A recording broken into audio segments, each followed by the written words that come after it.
Ang garapon ng mayonnaise na nasa refrigerator mo ngayon, maaring hindi kasing inosente ng iniisip mo.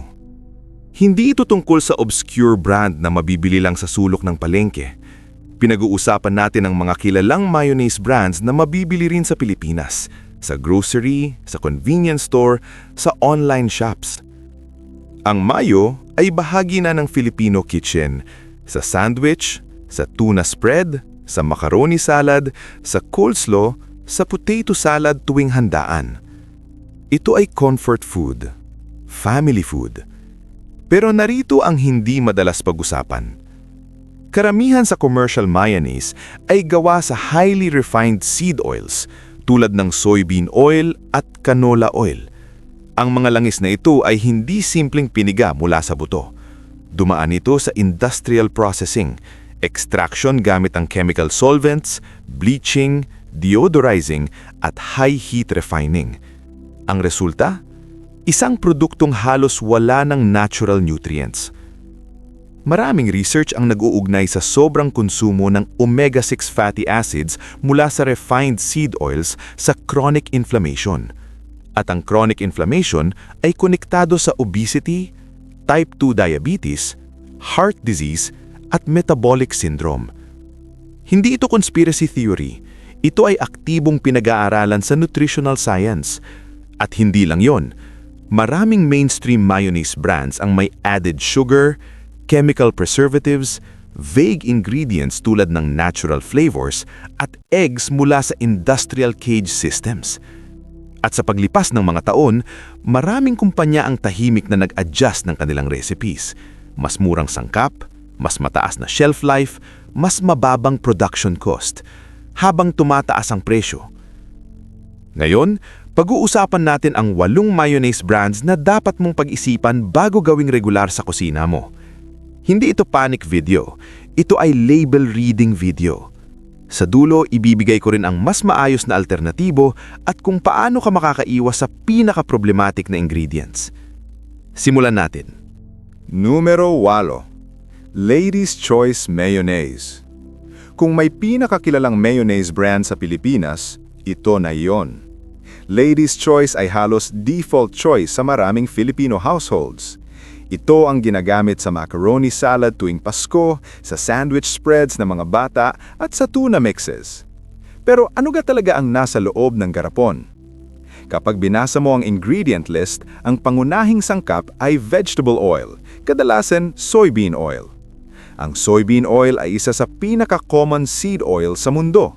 Murang gawin, stable sa shelf, madaling i-produce sa industrial scale. Ngunit ang problema ay hindi lang presyo. Ang soybean oil ay mataas sa omega-6 fatty acids, partikular sa linoleic acid. Habang kailangan ng katawan ng omega-6, ang modern na diet ay sobrang taas na sa omega-6 kumpara sa omega-3. Maraming pag-aaral ang nag-uugnay sa sobrang omega-6 intake sa systemic inflammation. At tandaan, ang mayo ay hindi basta isang patak lang. Ginagamit ito ng marami sa salads at spreads. Bukod sa oil base, maraming commercial mayonnaise ang may added sugar, stabilizers at preservatives, at natural flavors na maaaring halo ng iba't ibang flavor compounds na hindi detalyado sa label. Hindi ito illegal, pasok ito sa regulatory standards, pero ang tanong, ito ba ang uri ng pagkain na gusto mong gawing regular sa bahay? Isa pang issue ay egg sourcing. Karamihan sa industrial mayonnaise ay gumagamit ng conventional eggs mula sa large-scale poultry operations.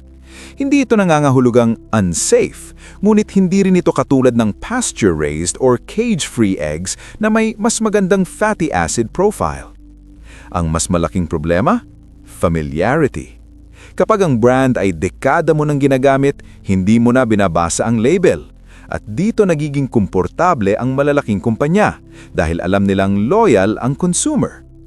Sa susunod, pag-uusapan natin ang isa pang popular imported brand na mabibili rin sa Pilipinas at kung bakit hindi lahat ng real mayonnaise ay pareho ang kalidad. Numero 7. Best Foods at Hellmann's. Real ba talaga? Isa ito sa pinakakilalang mayonnaise brand sa mundo. Sa Pilipinas, makikita ang best foods at Hellmann's sa mga supermarket at online stores. Ang marketing message ay simple: Real Mayonnaise. Ngunit kapag binasa mo ang ingredient list, makikita mo ang parehong pattern. Soybean oil bilang pangunahing sangkap, eggs, hindi karaniwang organic o pasture-raised, sugar, preservatives tulad ng calcium disodium EDTA, at natural flavors. Magsimula tayo sa oil base. Tulad ng nabanggit kanina, ang soybean oil ay highly refined seed oil. Karaniwang ginagamit ang hexane extraction sa industrial oil processing, isang petroleum-derived solvent.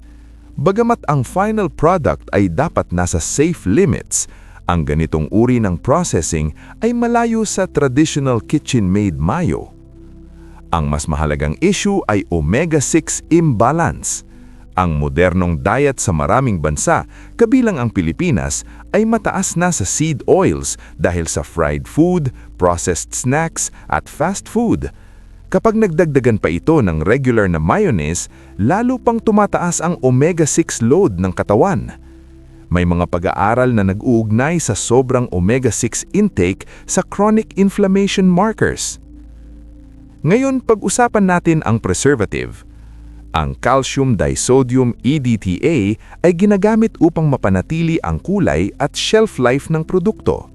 Pinapayagan ito sa regulated amounts. Ngunit may mga retailer sa ibang bansa na piniling huwag payagan ang sangkap na ito sa kanilang shelves sa bahagi ng mas mahigpit na ingredient policies. Hindi ito nangangahulugang mapanganib, ngunit ipinapakita nito na hindi lahat ng retailer ay komportable sa ganitong additive. Isa pang issue na lumitaw sa ibang merkado ay pagbabago ng recipe sa paglipas ng mga taon. Mas watery texture, mas oily consistency, pagbabago sa lasa. Kapag ang isang kumpanya ay gumagawa ng malalaking volume sa global scale, natural na may adjustments sa sourcing at formulation depende sa cost pressures. Ang tanong, nababasa ba natin ang label bago tayo magtiwala sa salitang real? Dahil sa totoo lang, ang tunay na mayonnaise ay 3 bagay lang: egg yolks, oil, at vinegar o lemon juice. Kapag ang listahan ng sangkap ay mas mahaba kaysa doon, malinaw na industrial product na ito. Sa susunod, pag-uusapan natin ang isa pang mayo product na technically hindi man lang mayonnaise ayon sa legal standards. Numero 6. Miracle Whip. Hindi talaga mayonnaise. Magsimula tayo sa malinaw na katotohanan. Ang Miracle Whip ay hindi mayonnaise. Sa maraming bansa, kabilang ang US, may legal na definisyon ang real mayonnaise. Kailangan nitong magkaroon ng minimum oil content. Ang Miracle Whip ay mas mababa ang oil content, kaya ito ay classified bilang dressing. Sa Pilipinas, maraming tao ang ginagamit ito bilang kapalit ng mayo sa sandwich, salad at spreads. Ngunit kapag binasa mo ang ingredient list, makikita mo ang malaking pagkakaiba. Karaniwang sangkap ng Miracle Whip: water, madalas unang sangkap; soybean oil; sugar or high fructose corn syrup sa ilang formulation; modified starch; preservatives; at natural flavors. Kapag ang unang sangkap ay tubig, malinaw na diluted product ito kumpara sa traditional mayonnaise. Pag-usapan natin ang high fructose corn syrup. May mga pag-aaral na nag-uugnay sa mataas na konsumo ng HFCS sa obesity, fatty liver disease at insulin resistance, lalo na kapag bahagi ito ng processed food heavy diet. Hindi ito nangangahulugang isang kutsara ay agad mapanganib. Ngunit kung ang product ay may sugar or HFCS at ginagamit ito ng regular, dagdag ito sa daily sugar load. Ang mas nakakabahala ay ang pattern ng recipe changes sa ilang merkado. Sa nakaraan, may mga pagkakataon na ang ilang kumpanya ay nagpalit mula HFCS papuntang sugar dahil sa backlash, at kalaunan ay bumalik muli sa HFCS. Ang ganitong pagbabago ay madalas hindi naka-highlight sa marketing. Makikita lamang sa label kung babasahin mo ito. At yon ang punto. Hindi lahat ng product na kahawig ng mayo ay nutritionally equivalent. Kapag mas maraming sugar, mas mababang oil content at mas maraming additives, ibang produkto na ito. At kung ang target market ay pamilya at mga bata, mas mahalagang maging mapanuri. Sa susunod, pag-uusapan natin ang isa pang mayo brand na may matinding brand loyalty sa ibang bansa, ngunit pareho pa ring ang oil foundation. Numero 5. Kraft Mayonnaise. Klasikong brand, klasikong seed oil. Ang Kraft ay isa sa pinakamatandang food brands sa mundo. Ang kanilang mayonnaise ay mabibili rin sa Pilipinas, lalo na sa imported sections at online stores. Sa unang tingin, mukhang simple lang ang produkto. Ngunit kapag binasa mo ang label, makikita mo ang parehong pattern na paulit-ulit nating nakikita.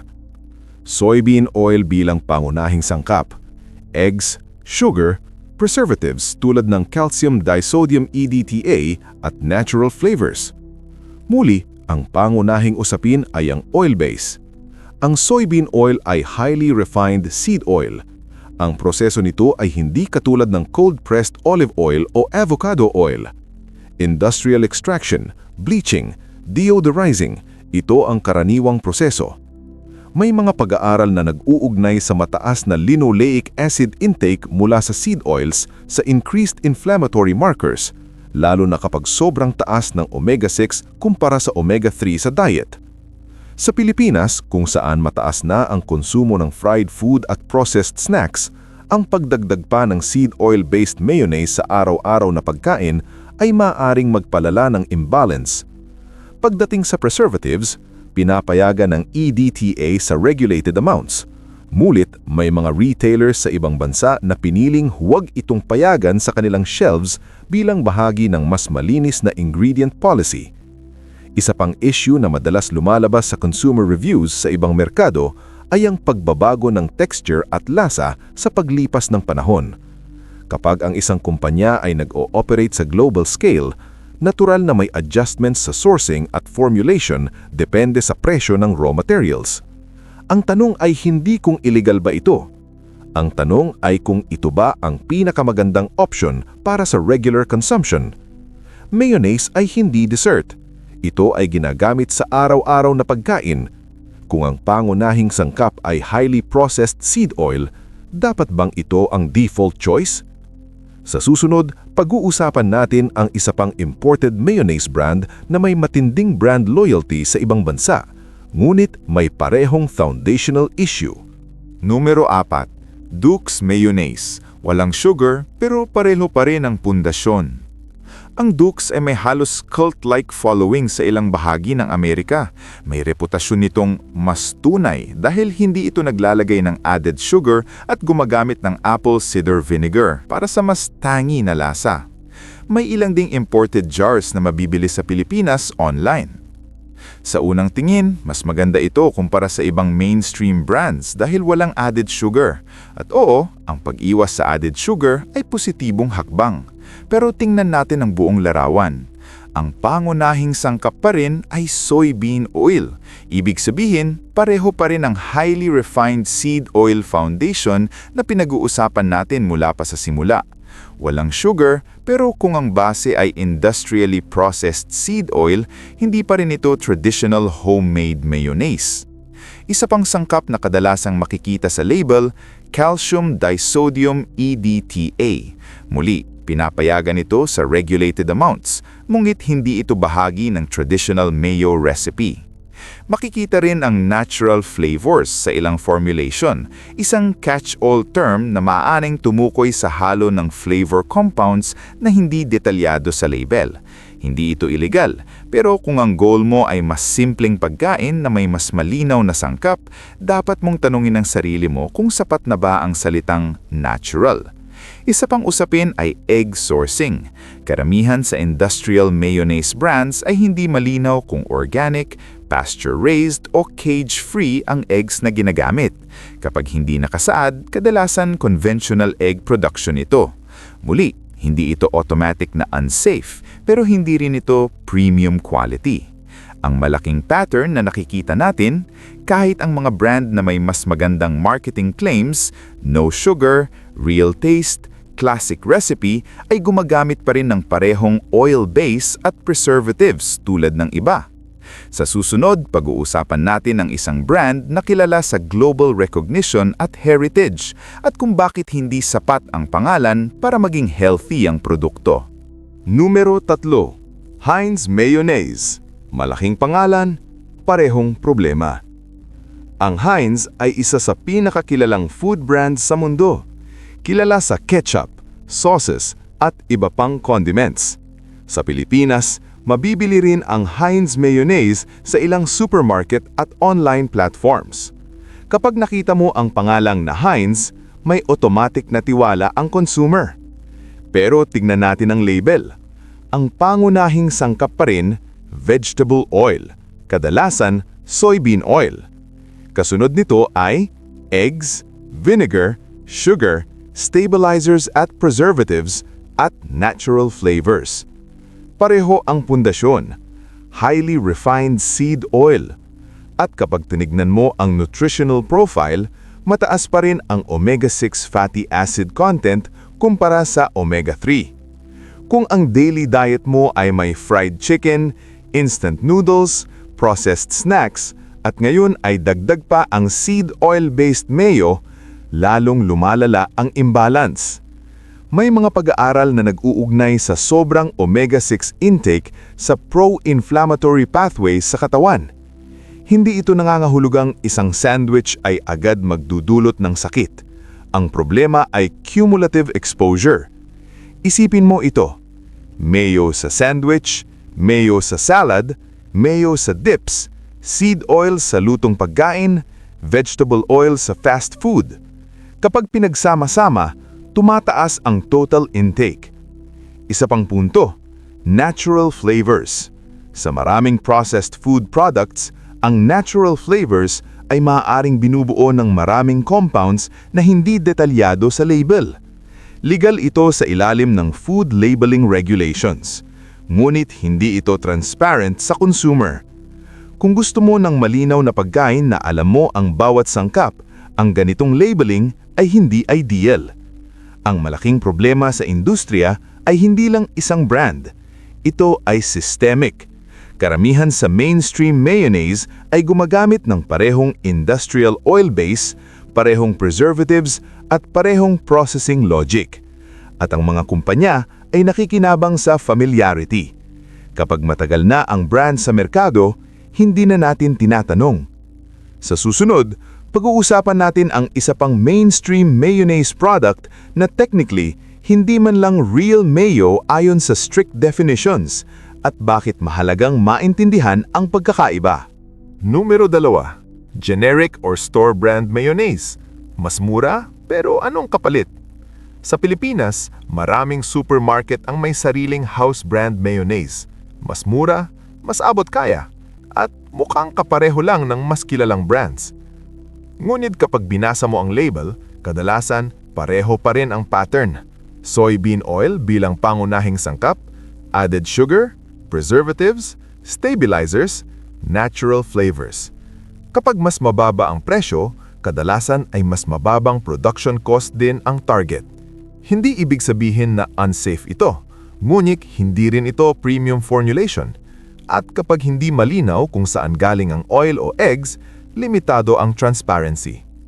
Numero 1. Hellmann's Best Foods. Pinakasikat, pinakamaraming konsumo. Ito ang pinakamaraming binibili sa maraming bansa. At dahil dito, ito ang may pinakamalaking impact.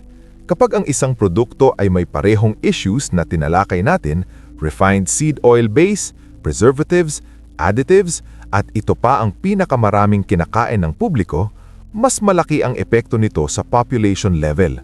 Ang problema ay hindi isang kutsara. Ang problema ay habitual consumption. Kung araw-araw ginagamit sa sandwich, salad at dips, nagiging regular na bahagi ito ng diet. At kapag ang base ingredient ay highly processed seed oil, dapat mong tanungin, ito ba ang gusto kong gawing permanenteng bahagi ng aking kusina? Paano protektahan ang sarili? Hindi natin sinasabing huwag na kailanman kumain ng mayo. Ang sinasabi natin, maging mas mapili. Narito ang mas maayos na approach. Hanapin ang mayonnaise na gawa sa avocado oil o olive oil. Basahin ang ingredient list. Mas maikli, mas mabuti. Iwasan ng may added sugar kung kaya. Iwasan ng may calcium disodium EDTA kung gusto mo ng mas simpleng formulation. Kung kaya, gumawa ng sarili mong mayo sa bahay. Egg yolk, oil, lemon juice, asin, tapos. Ang totoong mayonnaise ay simple.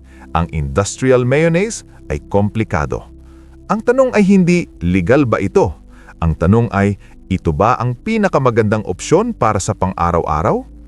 Ang mga malalaking kumpanya ay umaasa na hindi natin babasahin ang label. Ngunit kapag nagsimula tayong magtanong, nagbabago ang industriya. Kung nakatulong ang video na ito, pindutin ang like. Mag-subscribe para sa mas marami pang investigative food breakdowns para sa Filipino consumers. I-share ito sa pamilya at kaibigan at sabihin sa comments, anong mayonnaise ang nasa ref mo ngayon? Salamat sa panonood hanggang dulo. Maging mapanuri. Basahin ang label. Huwag basta magtiwala sa pangalan.